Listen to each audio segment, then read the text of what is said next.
وَلْتَكُنْ مِنْكُمْ أُمَّةٌ يَدْعُونَ إِلَى الْخَيْرِ وَيَأْمُرُونَ بِالْمَعْرُوفِ وَيَنْهَوْنَ عَنِ الْمُنْكَرِ وَأُولَئِكَ هُمُ الْمُفْلِحُونَ. Bismillahir Rahmanir Rahim. Alhamdulillahi Rabbil Alameen. Wassalatu wassalam ala Sayyid al-Anbiya'i wal Mursaleen. Muhammadin wa ala alihi wa ashabihi ajma'een. I begin with the name of God, and I praise God, and I send my peace and blessings upon the final messenger, Muhammad, and his family and noble companions. Welcome again, dear viewers, to another in the series of Advice of the Day. And we've been concentrating on advice about Ramadan and how to get the most of Ramadan so that we can fill our lives with taqwa or God consciousness. And the last program yesterday, I did mention about food and how we need to regulate our food. Now, there's a very important verse in the Quran where God has told us to eat and drink, but do not be excessive. Now, some people have kind of made a joke that's saying that some Muslims today, they just read part of the verse. They say eat and drink, and they forgot the other part of the verse, which is do not be excessive.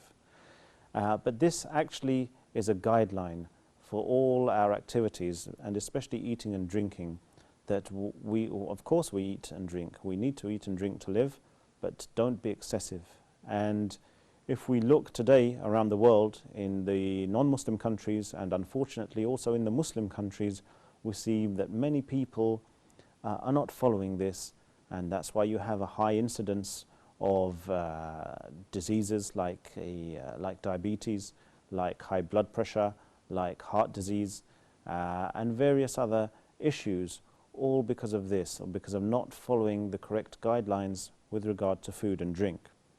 And some people have noted that this guideline of eating and drinking but not to excess is enough to reduce many of the diseases and medical ailments that people suffer from today. Obviously not all of them, but many of them.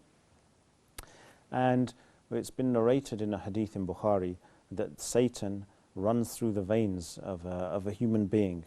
And so some scholars have noted that we can restrict the activity of Satan by actually reducing our food and drink to an acceptable level.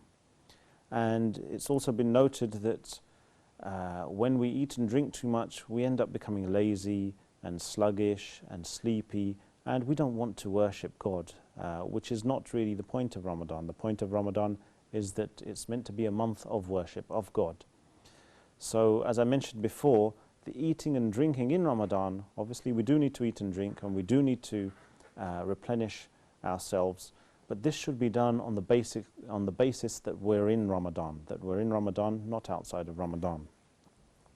Now, practically speaking, what is recommended from the Sunnah is that when it's sunset, once the sun has completely set, which is the time for the sunset prayer, Maghrib prayer, we should have some water or liquid and dates. Then what we do, we pray the Maghrib prayer, the 3 obligatory units and also 2 recommended units. Then after that we can have something a bit more substantial to give us energy for the rest of the night.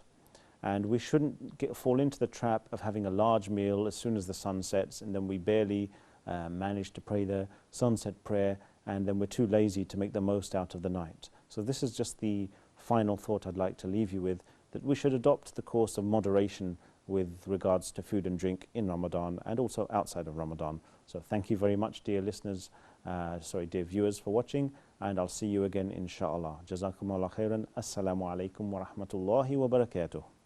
وَلْتَكُنْ مِنْكُمْ أُمَّةٌ يَدْعُونَ إِلَى الْخَيْرِ وَيَأْمُرُونَ بِالْمَعْرُوفِ وَيَنْهَوْنَ عَنِ الْمُنْكَرِ وَأُولَئِكَ